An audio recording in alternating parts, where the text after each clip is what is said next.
d'être dans sa présence, mais n'ont pas eu cette grâce, n'ont pas eu cette opportunité. Seigneur, nous te disons merci pour cette opportunité, pour cette grâce. Tu nous accordes encore d'être dans ta présence ce matin. Merci Jésus pour ton nom. Merci Adonai. Gloire, honneur, soit à toi, Seigneur. Merci, merci pour tes anges, merci pour ton esprit qui est au milieu de nous et qui est en train de nous guider en ce moment. Sois béni, sois élevé. Au nom de Jésus-Christ, nous avons prié. Amen. Asseyez-vous pendant un instant. Soyez encore ce matin la bienvenue dans la présence de Dieu. Ce matin, le Seigneur va encore nous parler à travers sa parole. Comme je le disais, c'est une grâce. Beaucoup n'ont pas eu cette opportunité de venir dans la présence de Dieu, mais Dieu nous a accordé cette grâce. Je vous assure que c'est une très grande grâce d'être dans la présence de Dieu. Alors nous allons entrer dans le moment de la lecture de la parole de Dieu. C'est pas si tu as amené ta Bible. Si tu as amené ta Bible, alors tu la prends, tu te mets debout. Nous allons faire la lecture de la parole. Et nous sommes dans le livre de 1 roi. 1 roi, si la sœur peut, vous pouvez la lui remettre le micro. 1 roi, chapitre 11, le verset 4 à 6. Remettez le micro à la sœur, s'il vous plaît, pour la lecture de la parole de Dieu. Ok, on y va. 1 roi, chapitre 11, le verset 4 à 6. Il est dit dans 1 roi 11, verset 4 à 6. À l'époque de la vieillesse de Salomon, cette femme inclinait son cœur vers d'autres dieux. Et son cœur ne fut point tout entier à l'Éternel, son Dieu, comme l'avait été le cœur de David, son père. Salomon alla après Astarté, divinité des Sidoniens, et après Milcom, l'abomination des Ammonites. Et Salomon fit ce qui est mal aux yeux de l'Éternel, et il ne suivit point pleinement l'Éternel, comme David, son père. Amen. Asseyez-vous dans la présence de Dieu. Notre thème de ce matin, c'est la fin de notre marche avec Dieu. Le thème de ce matin, c'est la fin de notre marche avec Dieu. Voilà, la fin de notre marche avec Dieu. Vraiment, c'est douloureux. C'est vraiment douloureux à chaque moment qu'on arrive à cette histoire de Salomon. Vraiment, ça fait mal. Qu'est-ce qui s'est passé dans la vie de Salomon? On ne sait pas ce qui s'est passé. Mais comment la vie de Salomon a pu terminer ainsi? Comment ce grand homme a pu mal terminer son voyage avec Dieu? Qu'est-ce qui s'est passé? Et cela doit interpeller notre conscience à comprendre qu'on peut bien commencer avec Dieu, mais personne ne sait quelle sera la fin de ta marche avec Dieu. Personne ne connaît. Personne ne sait la manière que tu vas terminer avec Dieu. Est-ce que nous allons bien terminer? Est-ce que nous allons mal terminer? C'est la question que chacun de nous, dans son intérieur propre, doit souvent se poser. Parce que quand nous regardons cette histoire de ce grand homme, nous ne savons pas vraiment ce qui s'est passé. Même s'il avait les femmes païennes, est-ce que c'était un canal pour abandonner l'Éternel Dieu? C'est vraiment terrible. Voilà pourquoi je voudrais que tu baisses ta tête. Baisse ta tête. Baisse ta tête. Et nous allons prier. Tu vas dire à Dieu, nous allons dire à Dieu de nous accorder la grâce de bien terminer avec lui. Nous allons dire à Dieu que Dieu nous accorde la grâce de ne pas se détourner de lui à la fin de notre voyage avec lui. Lèvons nos voix et prions au nom de Jésus-Christ. Seigneur Dieu, nous voici ce matin en ta présence. Lorsque nous lisons l'histoire de Salomon, au Père, c'est comme un choc dans nos cœurs. Et nous ne voulons pas que ce qui est arrivé à Salomon, Seigneur, nous arrive. Voilà pourquoi en cette matinée, d'un commun accord, nous venons baisser nos têtes en ta présence. Que tu accordes la grâce à chaque homme dans ce lieu. Accorde la grâce à chaque femme dans ce lieu de bien terminer son voyage avec toi, Seigneur. Accorde-nous la grâce, Seigneur, de persévérer. Tu as dit dans ta parole, dans Matthieu 24, le verset 13, que celui qui persévérera jusqu'à la fin, c'est celui-là qui sera sauvé. Seigneur, accorde la grâce, Seigneur, à ton peuple. Accorde-nous la grâce, Seigneur, de bien finir avec toi. Merci Jésus. Merci pour ton amour. Merci pour ta présence au milieu de nous ce matin. Que toute la gloire, que l'honneur revienne à toi seul, qui est le vrai et le véritable Dieu. À ton glorieux nom, qui est le puissant nom de Jésus. Que tous nous avons prié et que tout le monde dise Amen. Amen. On ne sait pas ce qui s'est passé dans la vie de Salomon. Mais Salomon a mal terminé. Il a mal terminé. Comprenons que ce n'est pas le début de la marche avec Dieu qui compte. Ce n'est pas le milieu de la marche avec Dieu qui compte. Ce qui compte, quelle sera la fin de chacun de nous. Quelle sera la fin de chacun de nous? C'est ça la grande question. Beaucoup ont abandonné la foi au cours de leur marche avec Dieu, comme les Écritures nous le disent. Nous devons tenir ferme. Aucune circonstance, aucune situation ne doit nous amener à abandonner notre course. Romains chapitre 8 dit, qu'est-ce qui va nous séparer de l'amour manifesté en Jésus-Christ? Qu'est-ce qui peut nous éloigner de l'amour que Jésus a manifesté dans notre vie? Qu'est-ce qui peut nous éloigner? Qu'est-ce qui peut nous séparer de cet amour? Est-ce que c'est les plaisirs de ce monde? Est-ce que ce sont des difficultés? Est-ce que ce sont des combats? Est-ce que c'est le rejet? Même si on te rejette, n'abandonne pas Dieu. Même Jésus, on l'a rejeté. Jésus a été rejeté, mais Jésus n'a pas abandonné Dieu. Pourquoi tu vas abandonner Dieu? À cause des réalités de cette terre. Pourquoi abandonner Dieu? À cause d'une relation. Salomon a eu des relations avec des femmes païennes. Il est parti marier la fille de Pharaon. Dans 1 Roi chapitre 3, le verset 20, nous dit qu'il a marié la femme des filles de Pharaon.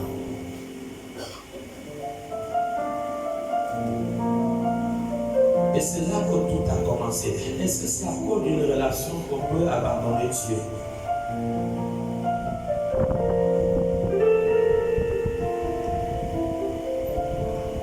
Chacun doit tenir ferme. Chacun doit tenir ferme. Le combat est rude. Vous avez vu hier vendredi ici, nous avons parlé de la catégorie des personnes que le diable combat.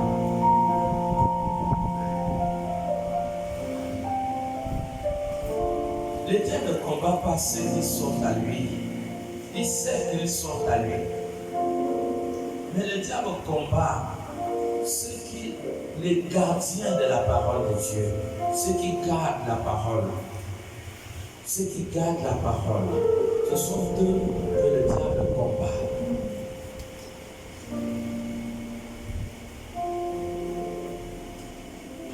Et le but de Satan, c'est de t'amener à abandonner. C'est de t'amener à abandonner. Et tu ne dois pas abandonner. Tu ne dois pas abandonner. Nous avons vu des personnes qui ont été déçues par une relation et dans la suite des temps,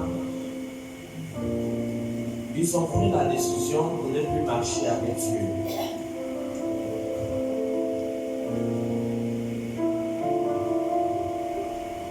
Nous avons vu des personnes sur la base d'un divorce et ils ont pris la décision de ne plus marcher avec Dieu. Même si quelqu'un vous a divorcé, mais Dieu peut vous accorder une vie. Dieu peut vous accorder la paix dans le cœur. Ce n'est pas la fin. Ce n'est pas la fin de ta vie.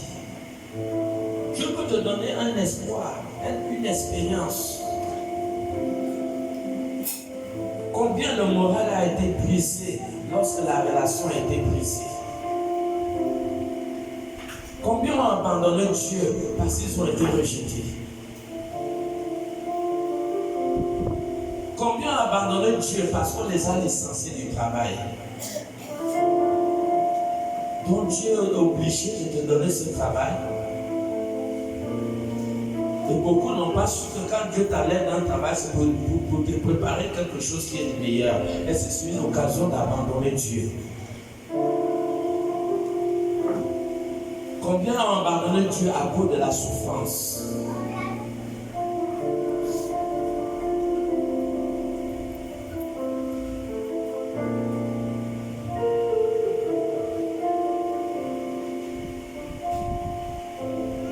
Le cas de Salomon, il a eu des mauvaises femmes qui l'ont entraîné, qui l'ont enlevé l'amour qu'il avait pour son Dieu dans son cœur.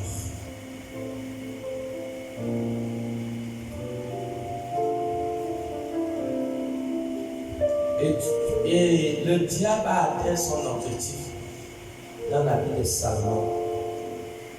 Le diable est passé à travers la faiblesse de cet homme pour détruire sa relation avec Dieu.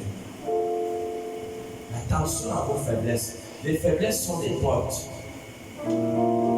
Les faiblesses peuvent constituer des portes par lesquelles l'ennemi va éteindre cette flamme de Dieu qui brûle au-dedans de ton cœur.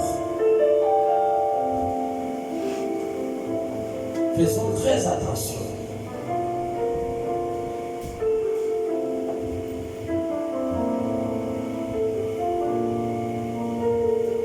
Dieu est réel. Nous voyons l'incendie qui s'est passé aux États-Unis. Il s'est fait qu'il y a une dame qui a blasphémé le nom de Dieu dans une grande réunion qu'ils ont fait à Los Angeles. Et ça n'a même pas duré, l'incendie a brûlé presque tout Los Angeles. C'est ça, non? Une femme qui a blasphémé contre Dieu. Et on m'a dit que Dieu n'existe pas. Au Brésil, ils ont fabriqué un Dieu. C'était au Brésil, non? Et Dieu a permis le dynamite, l'eau est entrée dans la ville. Et on m'a dit que Dieu n'existe pas.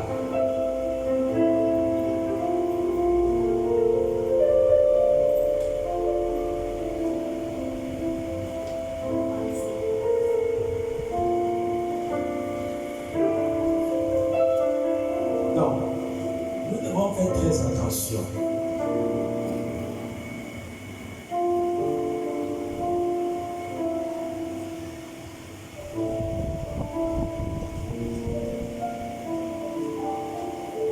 Pendant ce temps de la fin,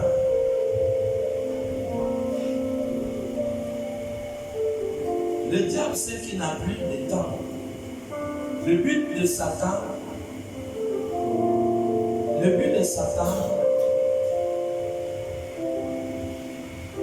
c'est de faire refroidir beaucoup de chrétiens. C'est d'éteindre leur foi. Et voilà pourquoi le diable a envoyé ses serviteurs. Le diable a envoyé ses serviteurs dans l'église. Le diable a envoyé ses serviteurs dans l'église. Le diable a envoyé des faux prophètes. Des faux prophètes. Des personnes qui n'ont rien à voir avec Dieu. Donc, dans ces temps de la fin, nous sommes dans l'ère de la fausseté. Voilà pourquoi vous devez avoir des racines. Si vous n'avez pas de racines, les intempéries de ces temps de la fin vont brûler votre semence. Si vous n'avez pas de racines, vous allez être brûlés par les intempéries de ces temps de la fin. Parce que le diable est déjà entré dans l'église.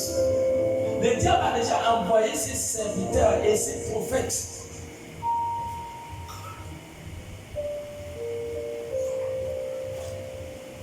Ses serviteurs et ses prophètes. Voilà pourquoi Matthieu 24, 11. Donc l'église est inondée par la fausseté en ce moment. Si vous n'êtes pas prudent, vous allez être affecté par la fausseté. Matthieu 24, le verset 11. Il est dans Matthieu 24, verset 11.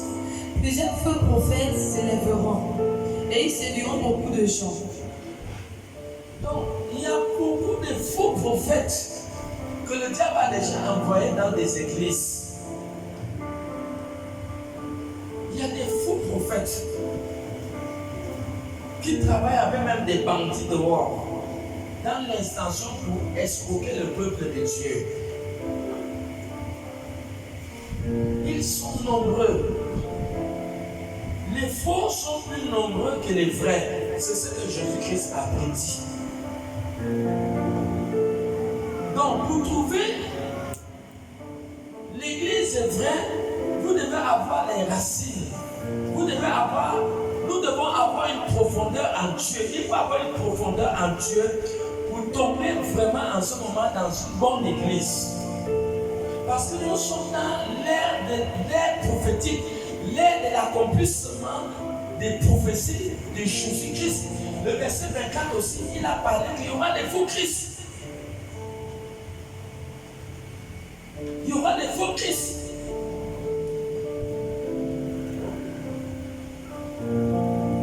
Le verset 24. Il est dit au verset 24. Car il s'élèvera des faux Christ. Il va s'élever des faux Christ. Et nous l'avons vu, je crois, dans un pays où on a attrapé un faux Jésus. On a attrapé un faux Jésus. Le gouvernement, je ne sais pas dans quel pays, le nom des pays méchants. Continuez la lecture. Car il s'élèvera des faux Christ et des faux prophètes. Ils feront de grands prodiges et des miracles. Au point de séduire. Et s'ils étaient possibles, même les élus. Ils vont faire des grands prodiges et des grands miracles. Ils feront des prodiges et des miracles. Et ils vont séduire beaucoup de vrais chrétiens. Maintenant, si toi tu es chrétien de miracles, tu ne suis pas la parole, tu suis les miracles. Combien de personnes ont subi le miracle et ils ont fini par perdre leur foi?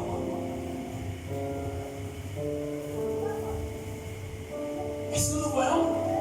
Donc ils vont faire de ces choses terribles.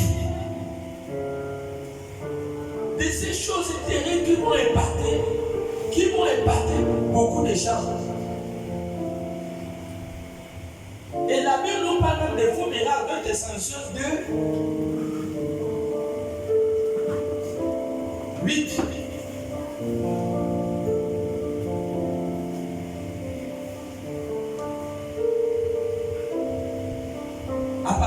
Lis à partir du verset 7. 2 Thessaloniciens 2 à partir du verset 7.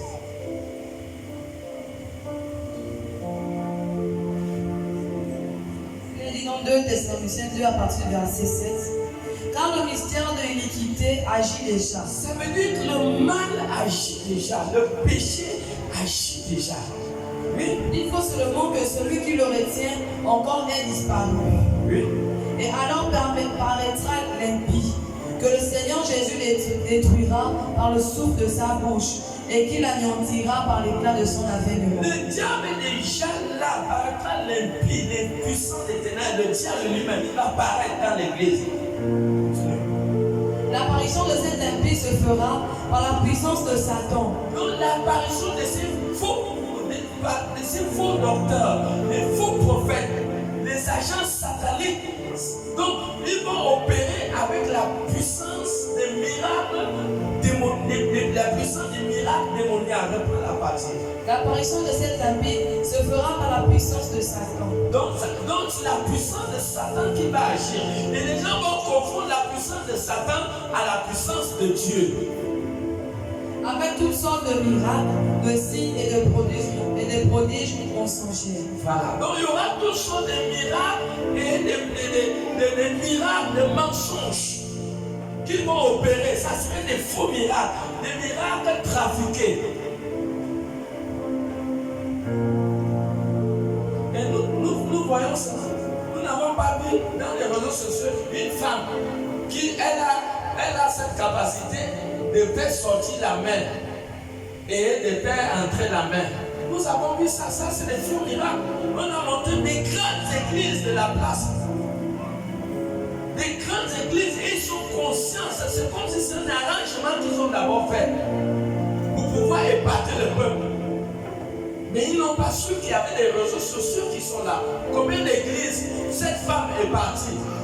Il n'y a pas de certains de vous qui ont vu cette femme qui relance. Elle a une main comme ça, et puis quand l'homme de Dieu prie, la main sort. Vous n'avez pas vu ça? Des faux miracles. Donc nous sommes dans l'ère de la fausseté, l'ère où le diable est entré dans l'église, l'impie, en train d'accomplir des faux miracles. C'est ce temps que nous sommes. Alors si toi tu n'es pas vrai, ça c'est à ton niveau. Parce que nous sommes dans l'ère où le diable a un objectif, fait rater beaucoup de chrétiens l'enlèvement. Le but de l'ennemi, le but de Satan, c'est d'amener beaucoup de chrétiens à rater l'enlèvement. Voilà pourquoi le mal est entré dans l'église. Dans l'église, il y a des faux chrétiens qui sont entrés dans l'église. Il y a des faux docteurs qui sont entrés dans l'église. 2 Timothée 4, 3. 2 Timothée 4, de verset 3 à 4. Des faux chrétiens, des faux docteurs. Donc l'église aujourd'hui est remplie de faux dirigeants et de faux chrétiens. Ça veut dire que ne les prêchez pas la vraie parole, ne les prêchez pas sur le péché, ne les prêchez pas sur la sanctification, sinon ils vont taillir. Ne les prêche pas sur la doctrine véritable de Christ. Tu les prêches sur la doctrine véritable de Christ, ils ne seront pas d'accord avec toi. Donc ils ont renié, ces chrétiens ont renié la véritable parole pour écouter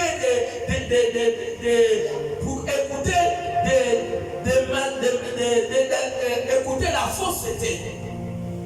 Écoutez la fausseté, donc ils se plaisent. Lorsque les faux prophètes prêchent dans la fausseté, ils sont contents, ils sont agités, ils disent Amen, ils disent Amen, ils disent Amen. Mais si vous le prêchez sur la parole pure, la parole de Dieu pure, ils deviennent vos ennemis. Donc ce sont des âmes de Satan, des âmes de Satan qui sont entrés dans l'église. Il y a des dirigeants de Satan qui sont entrés dans l'église.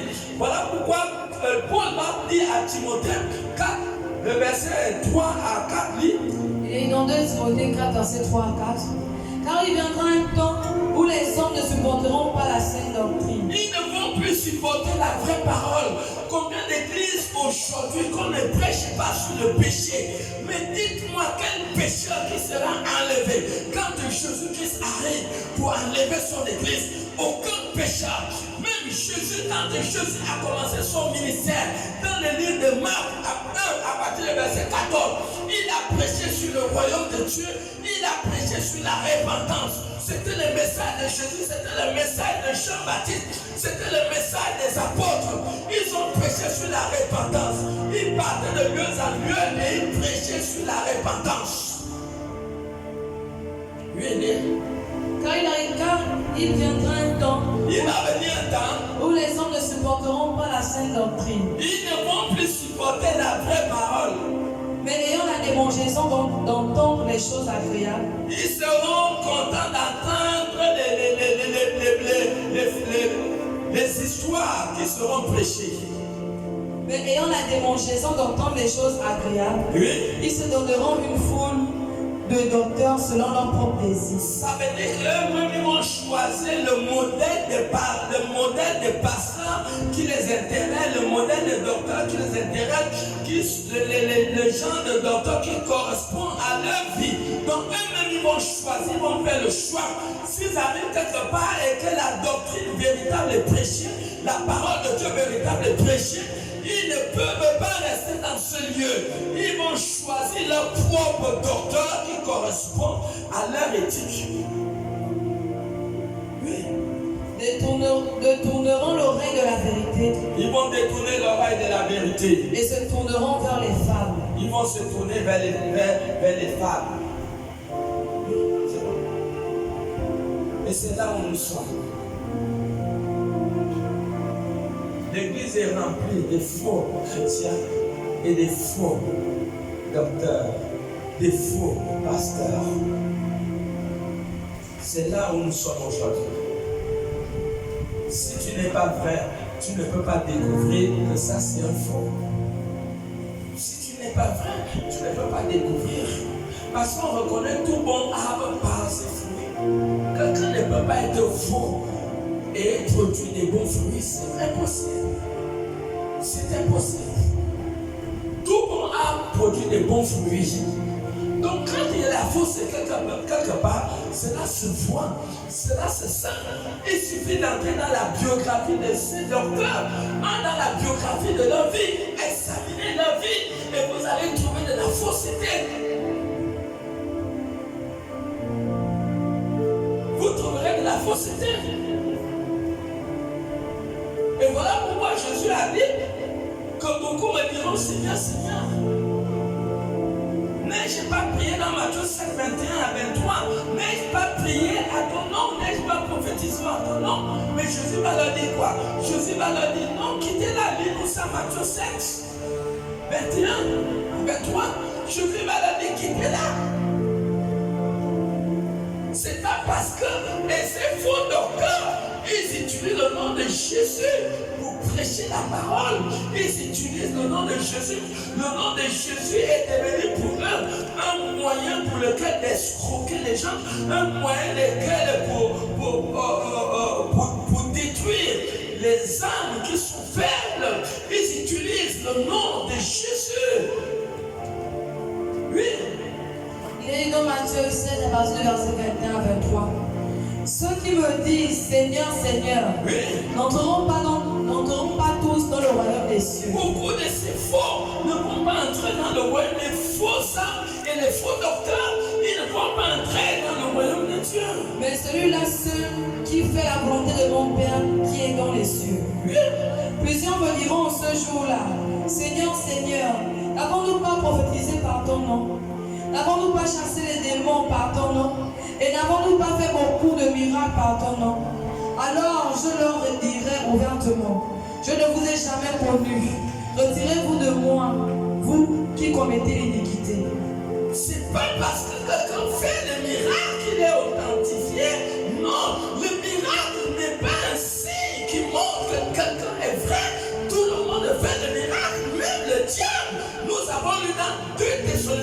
chapitre 2, le verset 7, alors que le diable est un faiseur de miracles. Donc c'est pas le fait que quelqu'un fait des miracles qui authentifie sa personne. Non, on reconnaît un bon homme par le fruit. Avant d'authentifier quelqu'un, cherchez d'abord à connaître quels sont ses fruits. On doit d'abord chercher à connaître les fruits de la personne avant de dire que non, ça c'est un vrai homme de Dieu. Non, nous sommes dans l'ère de la fausseté et nous ne sommes pas étonnés de ces choses parce que Jésus avait prédit ces choses. Il avait prédit. Il y a des faux qui sont des grands faiseurs de miracles. Ils sont appelés partout dans les églises, des faux et des grands faiseurs de miracles. On ne doit pas suivre une église parce que cette église fait des miracles. Même Dieu, dans Exode 33, a pris la décision qu'il ne marche pas avec le peuple d'Israël. Mais Dieu a dit que je vous envoie mon ange avec vous, mais moi-même, je ne serai pas avec vous parce que si je marche avec vous, je veux vous casser la tête. Alors il est possible que dans une église, Dieu ne soit pas là et qu'il y a plein de miracles dans ce lieu alors que Dieu est dehors. Est-ce que quelqu'un peut acclamer pour le Seigneur? C'est possible. C'est possible. Oui. Donc ne sois pas un chrétien de miracle.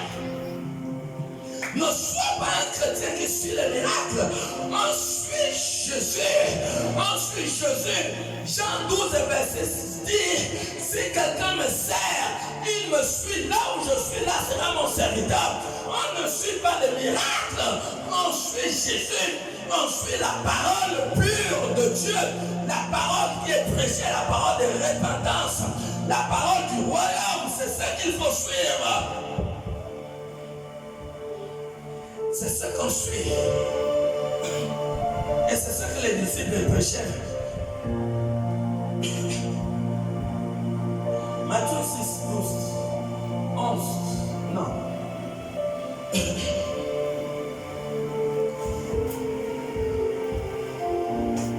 C'est ce qu'on suit. Ne suis pas les miracles. Suis la parole. Et pas n'importe quelle parole. Une parole qui peut t'amener à prendre conscience du mal que tu fais. Une parole qui peut t'amener à prendre conscience d'abandonner un mal. C'est ça la parole. Une parole qui te met sur le fait accompli, qui t'amène à comprendre que je suis dans une mauvaise position et je dois me repentir pour reprendre la marche avec mon Dieu. C'est cette parole qu'il faut suivre.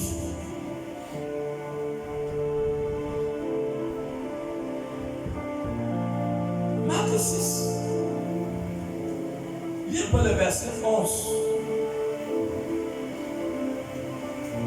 C'est cette parole qu'il faut suivre. Marc 6, verset 11, 12. à 12. Et s'il y a quelque part des gens qui ne vous reçoivent ni ne vous écoutent, C'est pas ça.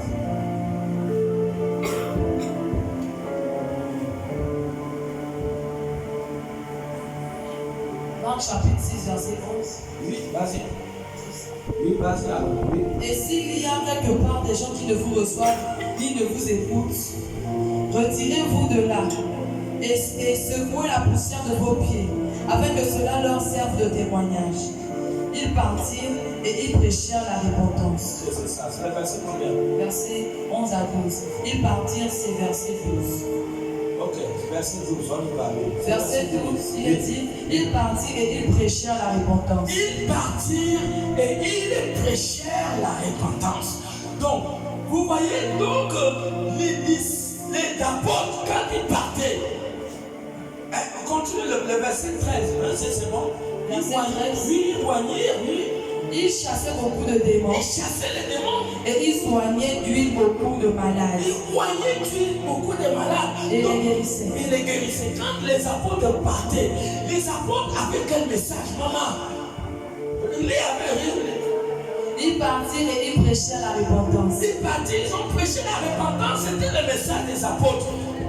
Et les apôtres ont prêché le message sur la repentance. Mais quel est le message qui est prêché aujourd'hui dans les églises? Ils ont prêché sur la repentance. Et voilà où l'église est aujourd'hui. La fausseté partout. Les faux saints et les faux docteurs. C'est ce que l'apôtre Paul a dit à Timothée 4, 3 à 4 que nous avons lu. Ils vont se donner eux-mêmes leur propre docteur. Ils n'aimeraient plus entendre la vraie parole.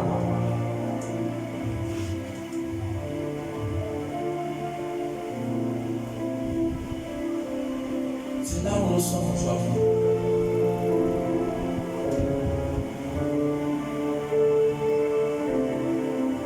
Et voilà pourquoi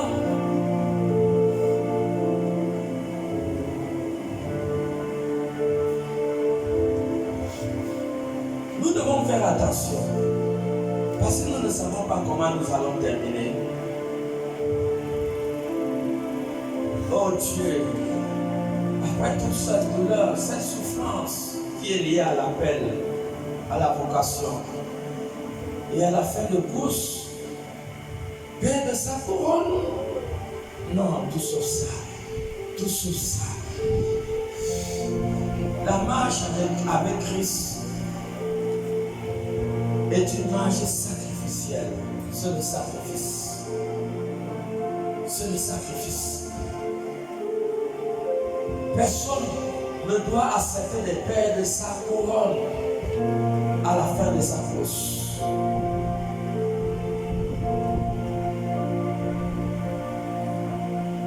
Tu as 2 Corinthiens, 2 Timothée 4, pour le verset 8, où l'apôtre Paul parle.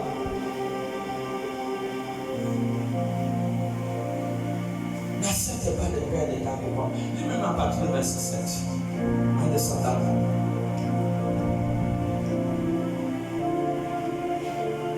C'est l'apôtre Paul qui parle. Oui. 2 Timothée 4 à partir du verset 7.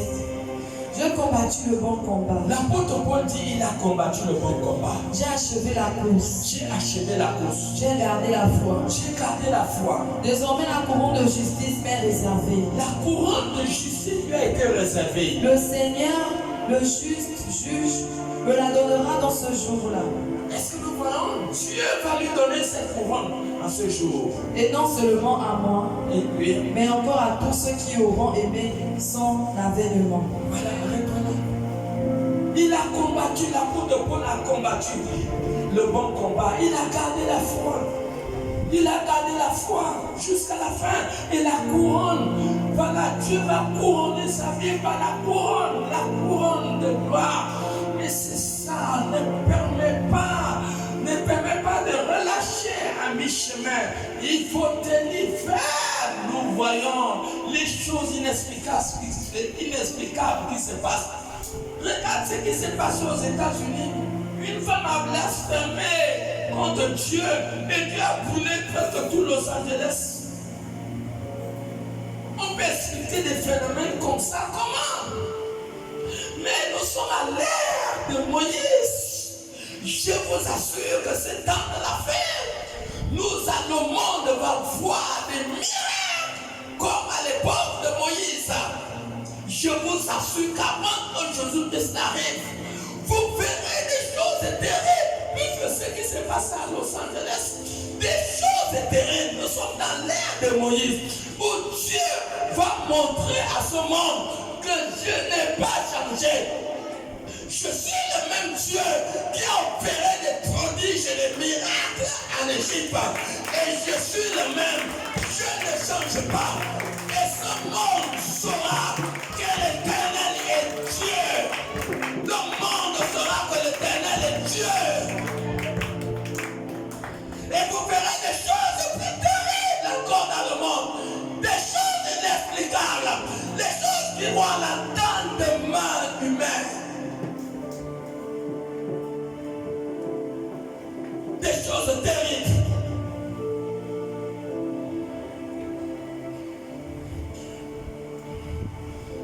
nous verrons ces choses en ce temps de la fin.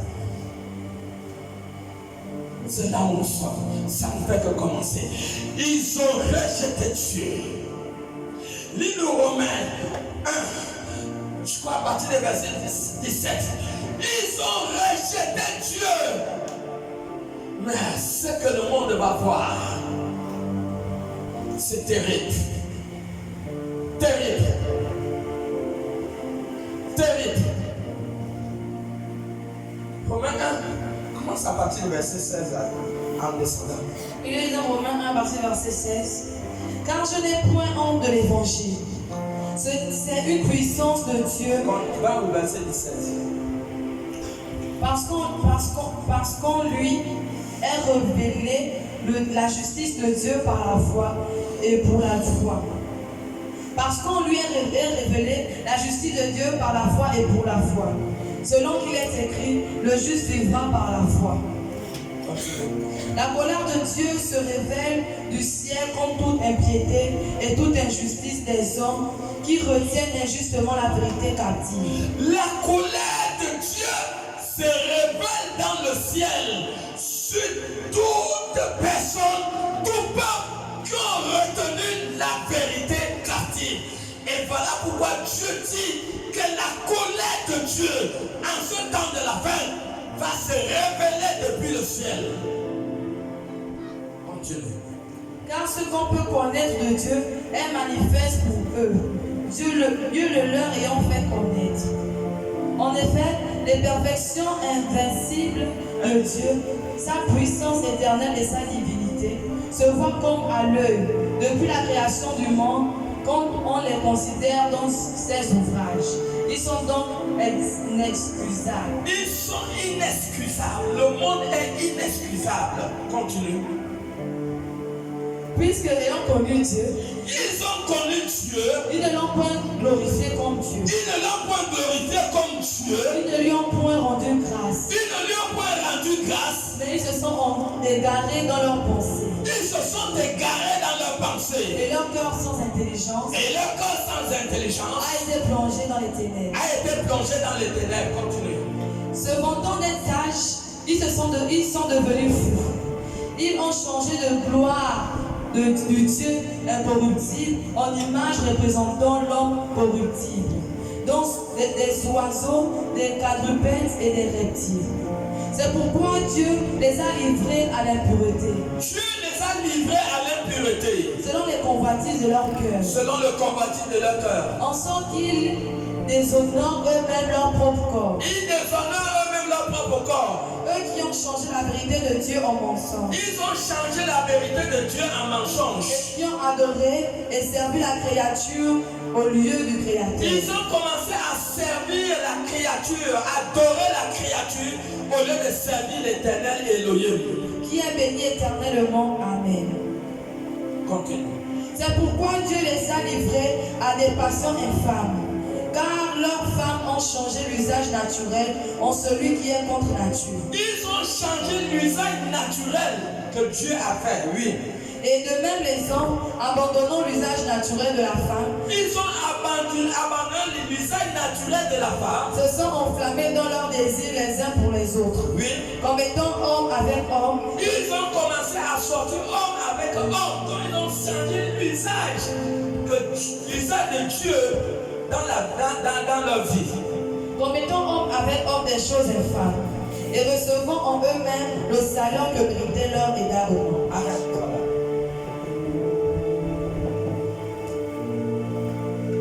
C'est là où nous sommes. Nous sommes dans l'ère de la colère de Dieu. La colère de Dieu. C'est là où nous sommes. Voilà pourquoi, si tu as la sagesse et l'intelligence, cherche la profondeur.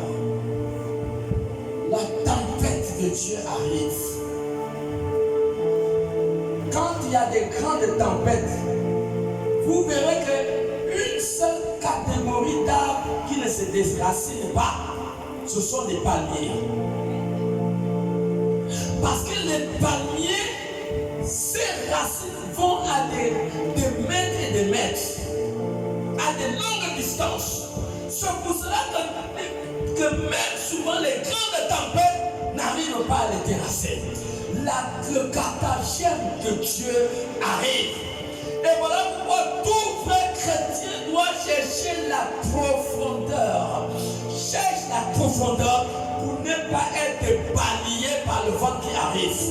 Le vent n'est pas seulement le vent de Dieu, mais le vent du diable aussi est en train de souffler en ce moment.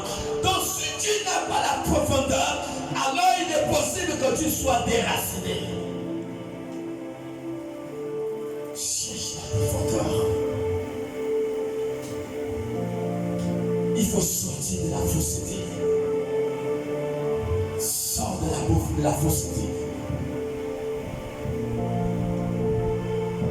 Nous sommes dans l'ère de la fausseté.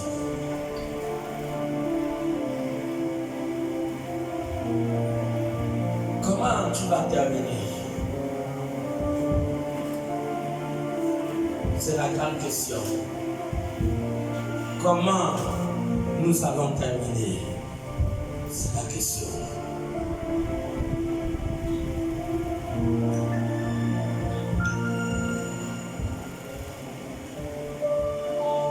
Miracle de la vie nous attend, toi et moi. Miracle de la vie. Toi et moi, la miracle de la vie, de la vie. Miracle de la vie nous attend, toi et moi. La miracle de la vie, de la vie. La miracle de la vie nous attend, toi et moi. La miracle de la vie, de la vie. La miracle de la vie nous attend, toi et moi. La miracle de la vie, de la vie. Amen. Merci. La miracle de la vie nous attend.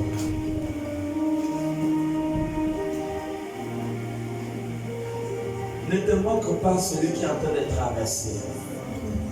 Parce que toi-même, tu ne sais pas si tu arriveras au bout. Ne te moque pas. Ne te moque pas. Est-ce que nous arriverons? Est-ce que nous allons bien terminer notre course? Quelle sera notre fin? Oh Dieu. Quelle sera la fin de chacun ici? Est-ce que nous allons bien terminer?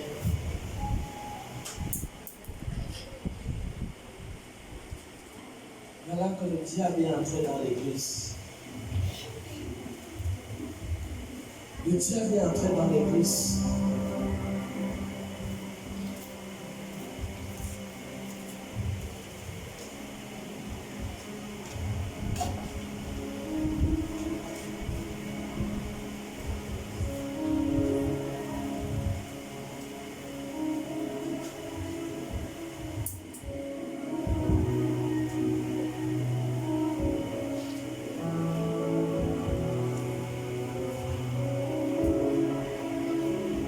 Que Dieu nous aide. Que Dieu accorde chacun dans ce lieu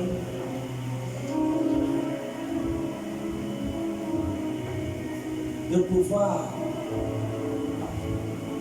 continuer la marche. Peu importe les marées et tempêtes, que Dieu nous donne la force d'aller de l'avant. Que ce soit dans les difficultés, que ce soit dans les larmes, que ce soit dans les pleurs, que ce soit dans les déceptions, dans l'abandon, que la puissance de l'Esprit continue à nous propulser d'aller de l'avant, de ne jamais se refroidir, ne jamais se refroidir. Ne jamais se refroidir.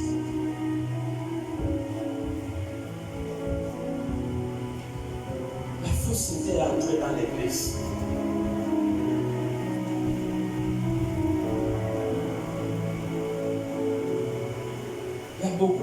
commencé avec Dieu, mais qui sont repartis dans le monde. Philémon.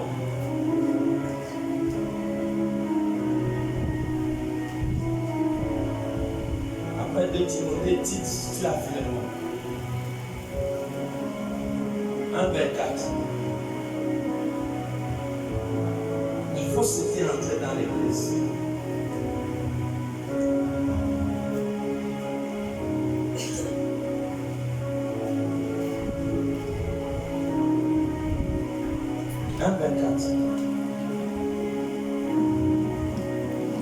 Et dans Philémon, vous allez voir, Démas était un collaborateur de Paul. Il faisait partie des collaborateurs de Paul. Il a servi avec Paul. Mais ce Démas-là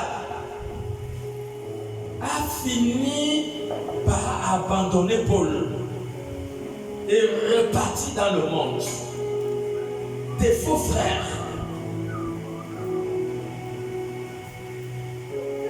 Il a abandonné Paul. Et vous savez, quand vous lisez un passage biblique, soyez dans l'esprit du lecteur. Soyez dans le cœur du lecteur. Sentez la douleur que le lecteur sent pendant qu'il est en train d'écrire la lettre.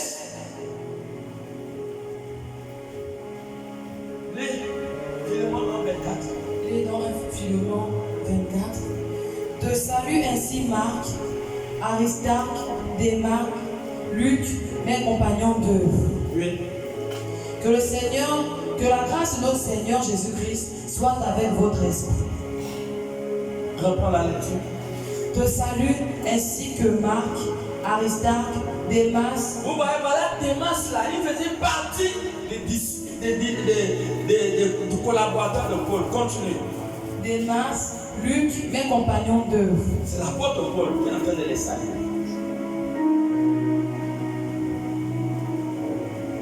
Mais regardez maintenant Démas, comment il a abandonné l'œuvre de Dieu. Comme nous pouvons constater, beaucoup de gens aujourd'hui qui ont commencé la marche avec Christ, mais qui ont abandonné. 2 Timothée 4:10. C'est la fin qui compte. Ce n'est pas le milieu de ton appel, de ta vocation. Quelle sera ta fin? C'est la grande question avec point d'interrogation. Voilà Démas qui a commencé avec Paul. Mais il va abandonner Paul pour repartir dans le monde. 2 Timothée 4:10. Et dans 2 Timothée 4:10. Car Démas m'a abandonné. Il dit Démas m'a abandonné. Par amour pour le siècle présent. Par amour pour le siècle présent. Et il est parti pour Thessalonique. C'est bon. Démas a abandonné Paul alors que Paul avait besoin de lui. Pour faire quoi? Pour repartir dans le monde. Et voilà l'image de la chrétienté aujourd'hui. Beaucoup de fautes dans l'église. Au point que dans 1 Corinthiens 5, vous allez voir qu'il y a un monsieur, un 5, un 2. Un monsieur qui couchait carrément avec la femme de son père. 1 Corinthiens 5, 1, 2. Il est dans Corinthiens 5, 1, 2. Mais comment est-ce qu'un pasteur dans l'église va voir un chrétien dans son église en train de coucher avec la femme de son père et on le laisse dans l'église en tant que croyant? Et pourtant, l'apôtre Paul a trouvé cette situation dans l'église de Corinthe. Et l'apôtre Paul est étonné. Et c'est l'image aujourd'hui que nous avons dans l'église. Les fils de Satan dans l'église.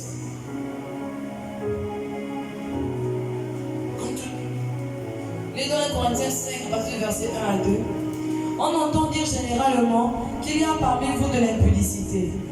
Et une impudicité telle qu'elle ne se rencontre pas même chez les païens. Même dans le monde, on ne voit pas ce genre de choses. Mais comment on peut venir trouver ce genre de choses dans l'église? Ceux qui ne se battent pas où il y a le mal, mais on vient le voir dans l'église. C'est ce que l'apôtre Paul dit. Continue. On entend dire généralement qu'il y a parmi vous de l'impudicité, et une impudicité telle qu'elle ne se rencontre pas au même chez les païens. C'est au point que l'un de vous a la femme de son père. Et vous êtes enflés d'orgueil.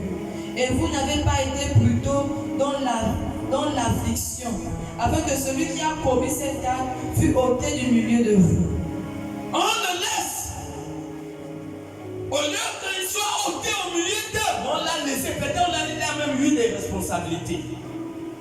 Et c'est ça qui a scandalisé l'apôtre Paul. Il y a des fils de Satan dans l'église.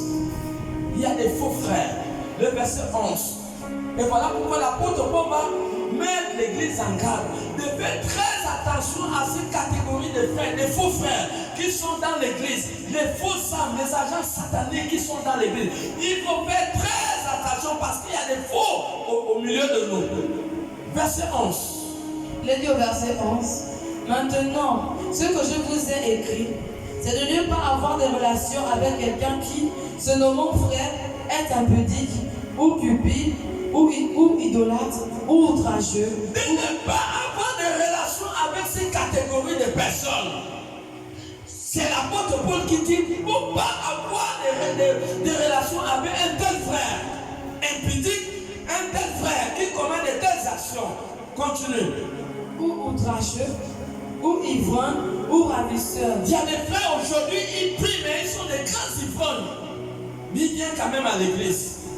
De ne même pas manger avec un tel homme. Il dit de ne même pas manger avec un tel homme. Ne mange pas avec une telle personne.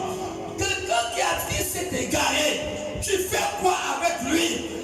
Les affaires de Laban étaient bénies parce que Joseph était béni. Les affaires parce que Jacob était béni. Les affaires de Potiphar étaient bénies parce que Joseph était béni. Tout le troupeau de Laban a connu la croissance parce que Jacob était béni. Tu marches avec quelqu'un qui est béni, la bénédiction s'affecte dans ta vie. Tu marches avec quelqu'un qui est maudit, la malédiction affecte automatiquement dans ta vie. Donc il faut choisir qui est ton compagnon. L'apôtre Paul dit, une telle personne ne doit pas manger avec lui. Ne fais pas compagnon avec une telle personne. Tu sais qu'il s'est égaré dans la foi. C'est ce qu'il a dit. Philippiens.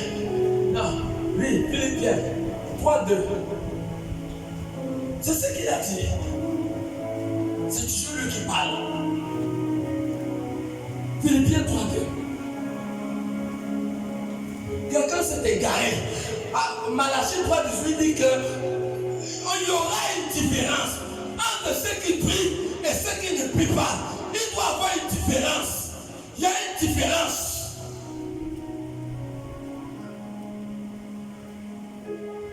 Philippiens 3:2. Il est dans Philippiens 3:2.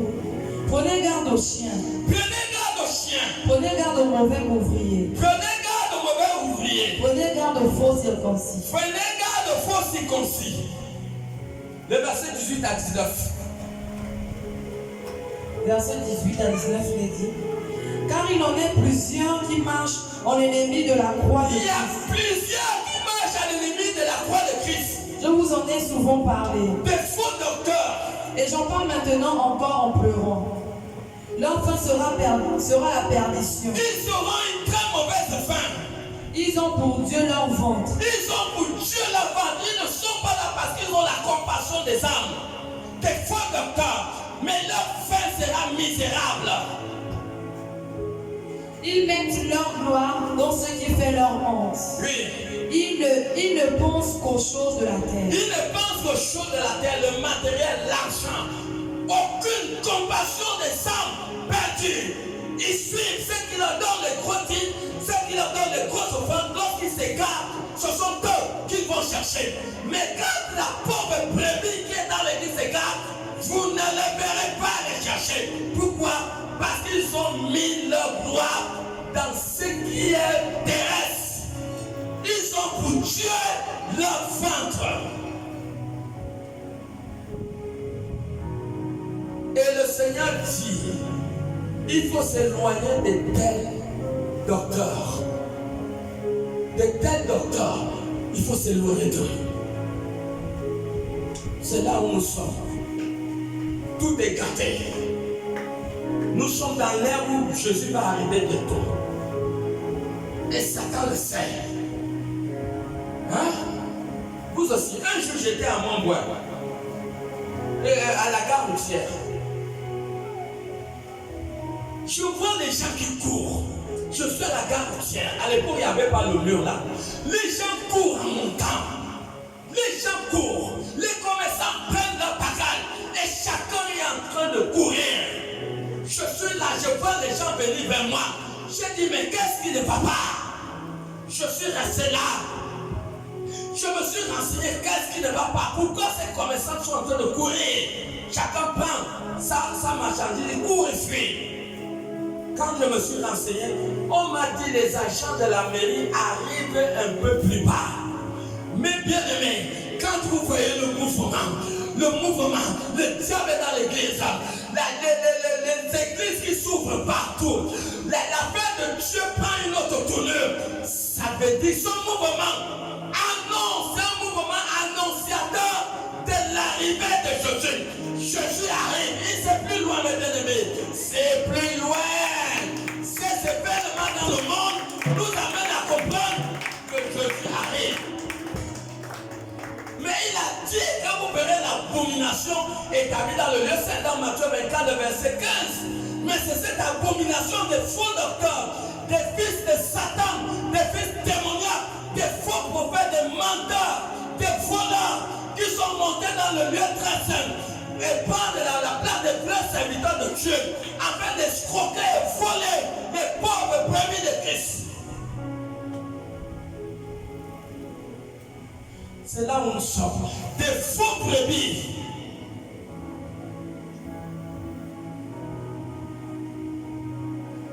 Deux Thessaloniciens 3, 6. Des brebis de Satan.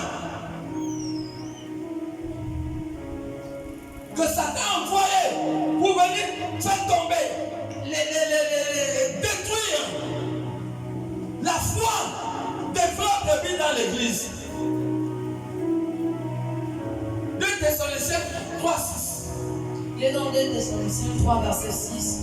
Nous vous recommandons, frères, au nom de notre Seigneur Jésus-Christ, au nom de notre Seigneur Jésus, de vous éloigner de tout frère qui vit dans le désordre. Il faut s'éloigner de tout faux brebis.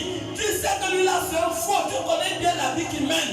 Mais tu fais quoi avec un tel frère? Tu fais quoi avec une telle soeur? Tu connais la vie qu'elle mène. Il n'y a pas de lien entre la lumière et les ténèbres. Il n'y a pas de lien entre l'huile et l'eau. Amen. Si quelqu'un a des oreilles qui écoutent la voix de l'Esprit, mettons-nous debout. Mettons-nous debout, nous allons prier.